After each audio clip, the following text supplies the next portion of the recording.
पुण्यात गुन्हेगारीनं कळस गाठलाय.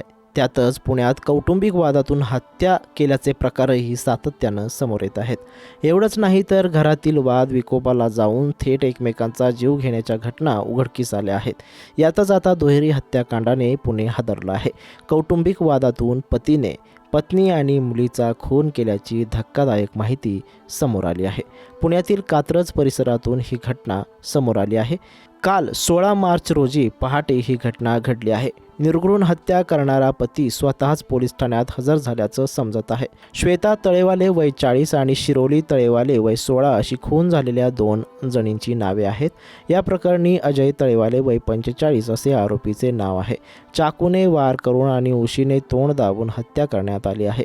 पोलिसांनी दिलेल्या माहितीनुसार अजय हा फायनान्स ॲडव्हान्स म्हणून काम करीत होता. पती पुण्याचा तर पत्नी ही मूळची नागपूरची होती.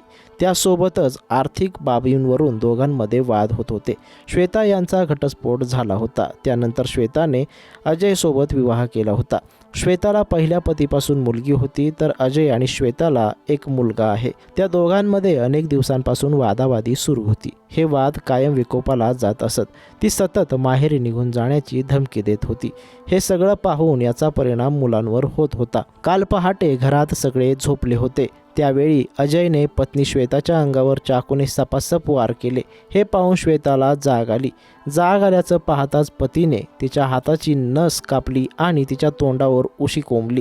त्यानंतर मुलीच्या तोंडावर उशी दाबून तिचा देखील खून केला. सकाळी 8च्या सुमारास तो स्वतः पोलीस ठाण्यात हजर झाला.